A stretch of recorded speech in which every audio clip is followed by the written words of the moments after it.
château de Chenonceau, menacé, Ashley, par la baisse du niveau du Cher. Expliquez-nous.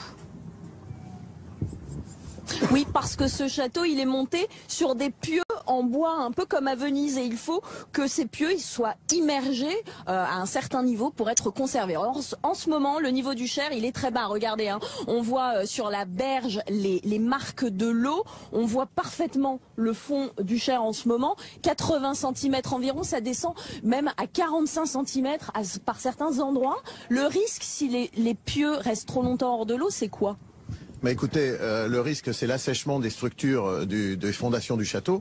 Et donc, le but des barrages à aiguilles, c'est d'avoir le niveau blanc que l'on voit au niveau du château, c'est d'avoir tout le temps en permanence de l'eau. Est-ce que on voit déjà les dégâts C'est des dégâts qui sont très subtils. Moi, je suis pas professionnel de la chose, mais on voit là l'augmentation du débit qui vient taper dans le château à un endroit où la rivière, quand il y a plus de débit, est beaucoup plus calme. Et c'est vrai qu'on est dans une situation très exceptionnelle. Cet îlot de sable, il devrait être immergé à cette période de l'année. Ah oui, à cette période de l'année, tout est immergé. Là, on est sur un débit de rivière qui est plutôt proche du mois de septembre. On est en train de passer sous les arches. Vous m'avez montré une fissure tout à l'heure. Oui, c'est vrai que le château, lui, il vit, il continue sa vie. Et le château, il a besoin d'avoir sa structure qui bouge pas trop. La solution, c'est quoi ? La solution, nous, on la connaît. La solution, c'est la remontée du barrage à aiguille qui est en aval.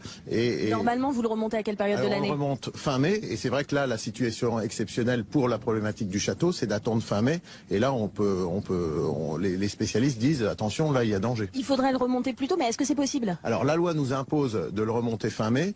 Nous, ce que nous demandons, nous les élus et puis les professionnels, c'est tout en respectant la remontée des poissons, parce que c'est un problématique de poissons migrateurs.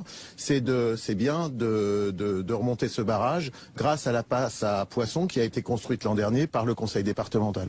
Vous estimez que grâce à cette passe à poissons, vous pourriez remonter le barrage un peu plus tôt que prévu. Nous avons joint hier le château de Chenonceau qui se dit très inquiet. 900 000 visiteurs viennent ici tous les ans. C'est le deuxième château le plus visité après Chambord dans les Pays de la Loire.